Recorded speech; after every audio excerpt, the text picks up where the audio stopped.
은혜 받으실 하나님의 말씀은 마태복음 1장 1절부터 17절까지 말씀입니다. 마태복음 1장 1절로 17절 말씀 신약 1면입니다. 마태복음 1장 1절부터 17절 말씀 다 같이 한 목소리로 함께 읽도록 하겠습니다. 아브라함과 다윗의 자손 예수 그리스도의 계보라. 아브라함이 이삭을 낳고 이삭은 야곱을 낳고 야곱은 유다와 그의 형제들을 낳고 유다는 다말에게서 베레스와 세라를 낳고 베레스는 에스론을 낳고 에스론은 람을 낳고 람은 아비나답을 낳고 아비나답은 나손을 낳고 나손은 살몬을 낳고 살몬은 라합에게서 보아스를 낳고 보아스는 룻에서 오벳을 낳고 오벳은 이새를 낳고 이새는 다윗 왕을 낳으니라. 다윗은 우리아의 아내에게서 솔로몬을 낳고 솔로몬은 르호보암을 낳고 르호보암은 아비야를 낳고 아비야는 아사를 낳고 아사는 여호사밧을 낳고 여호사밧은 요람을 낳고 요람은 우시야를 낳고 우시야는 요담을 낳고 요담은 아하스를 낳고 아하스는 히스기야를 낳고 히스기야는 므낫세를 낳고 므낫세는 아몬을 낳고 아몬은 요시야를 낳고 바벨론으로 사로잡혀 갈 때에 요시야는 여고냐와 그의 형제들을 낳으니라. 바벨론으로 사로잡혀 간 후에 여고냐는 스알디엘을 낳고 스알디엘은 수룹바벨을 낳고 수룹바벨은 아비웃을 낳고 아비웃은 엘리야김을 낳고 엘리야김은 아소르를 낳고 아소르는 사독을 낳고 사독은 아킴을 낳고 아킴은 엘리웃을 낳고 엘리웃은 엘르아살을 낳고 엘르아살은 mat단을 낳고 mat단은 야곱을 낳고 야곱은 마리아의 남편 요셉을 낳았으니 마리아에게서 그리스도라 칭하는 예수가 나시니라.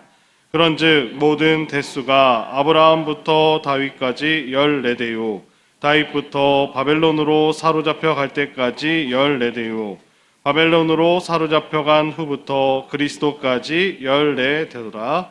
아멘.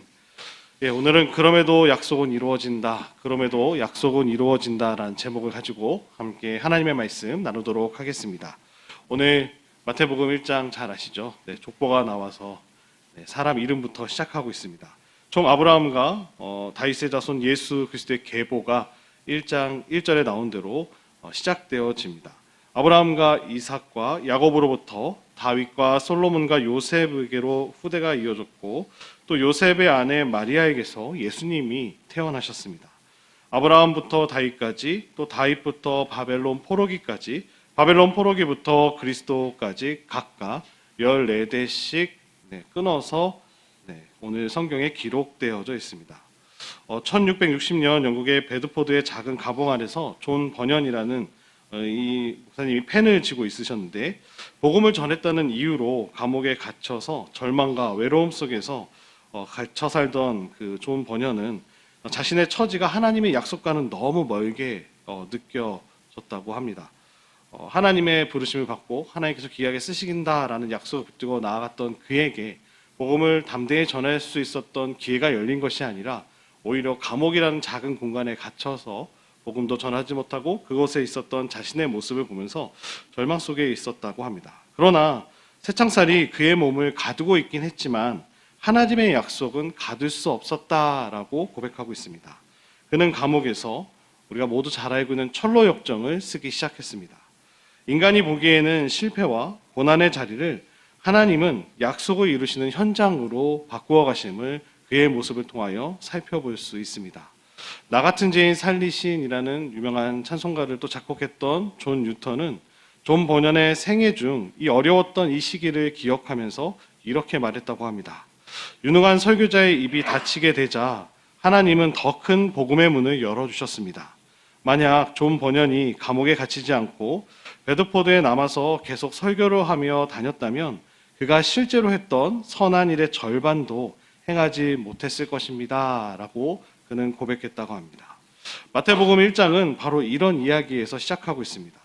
1장 1절을 보시면 아브라함과 다윗의 자손 예수 그리스도의 계보라 라고 시작하고 있습니다.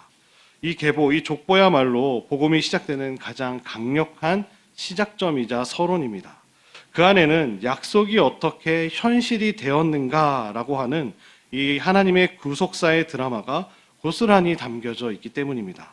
아브라함과 다윗에게 하셨던 그 약속이 수백 년의 세월과 또 인간의 수많은 실수와 실패 속에서도 예수 그리스도를 통하여서 기어이 완성되셨음을 저희들에게 가르쳐주고 계신 줄로 믿습니다. 이 계보가, 이 족보가 단순히 아브라함부터 지금 예수님까지 혈통이 연결되어졌다라는 것이 아니라 하나님께서는 그 족보를 잘 살펴보시면 죄인도 있고요, 이방인도 있고요, 실패한 인간들을 통해서도 당신의 뜻을 이뤄가시는 역전의 드라마를 보여주고 계신 줄로 믿습니다. 야곱을 한번 살펴보실까요? 야곱은 속이는 자였습니다. 자신의 형제를 속였고, 아버지를 속였고, 자신의 삼촌을 속였고, 다른 많은 사람들을 속였던 모습을 저희들이 살펴볼 수 있습니다. 다윗도 훌륭한 왕이었지만 치명적인 실수를 하게 되죠. 밧세바를 통하여서 간음과 또 밧세바의 남편 우리아를 간접적으로나마 살인하게 되는 모습을 성경에 기록되어 있습니다. 솔로몬은 어땠나요? 처음에 지혜의 왕이었지만 수많은 이방 아내들을 취함으로 말미암아 그 모든 우상들이 이스라엘을 더럽혔음을 저희들이 보게 됩니다. 또 므낫세 왕은 어떤가요? 가장 긴 세월 왕으로 재위하면서 이스라엘은 므낫세 때문에 망할 것이다라고 하나님께서 성경에서 말씀하시는 가장 악한 왕 중에 한 명이었습니다. 자신의 아들을 불가운데를 보내기도 하고요. 정말 수많은 우상들을 섬겼던 왕이 므낫세였습니다.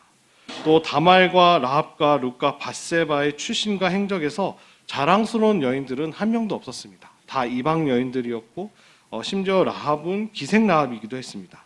그러나 하나님은 깨어지고 연약한 그 인물들을 통하여서 예수 그리스도의 구속의 계보를 계속해서 이어가셨다라는 것을 오늘 마태복음 1장 1절부터 17절에서 말씀해 주고 계십니다.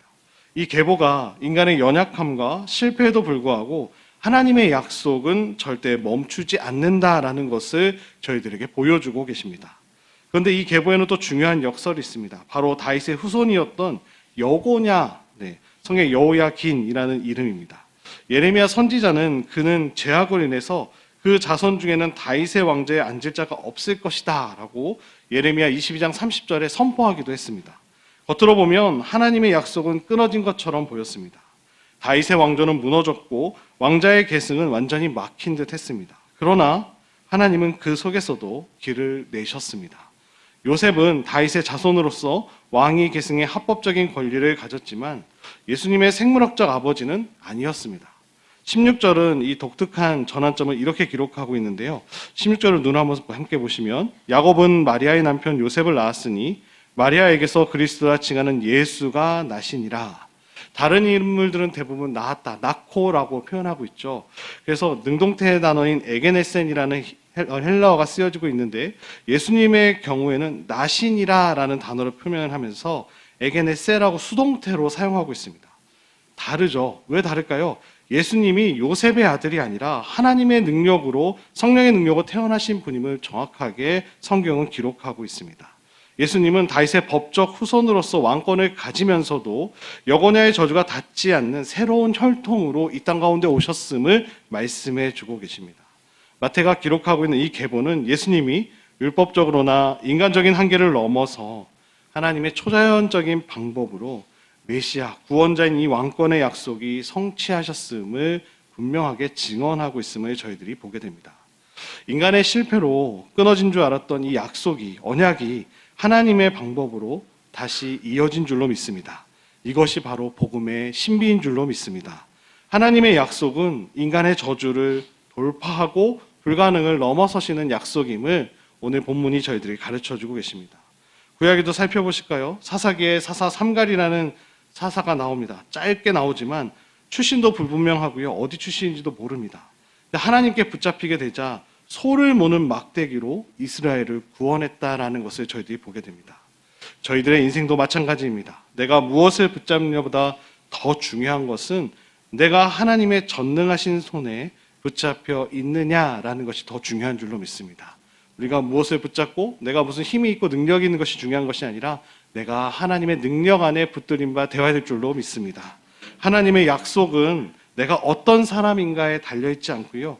하나님의 신실함 속에 달려있음을 믿으시며 나아가는 사랑하는 여러분 되시기를 축복합니다. 고난은 약속을 이루시려는 하나님의 놀라운 방법임을 꼭 기억하시기 바랍니다. 우리의 삶이 실패처럼 보일지라도 하나님의 약속은 반드시 이루어질 줄로 믿습니다. 하나님은 깨어지고 불완전한 사람들을 통해서도 반드시 하나님의 뜻을 이루시며 끊어진 것 같은 자리에서조차 새로운 길을 열어주셔서 약속을 성취하시는 신실하신 우리 하나님이신 줄로 믿습니다. 오늘 이 새벽, 오늘 이 하루 그런 하나님의 능력을 의지하고 그 약속된 말씀을 붙들고 하루하루 승리하시는 우리 모든 사랑하는 인천중앙교회 한 분 한 분 되시기를, 성도님들 되시기를 주님의 이름으로 축복합니다. 기도하겠습니다.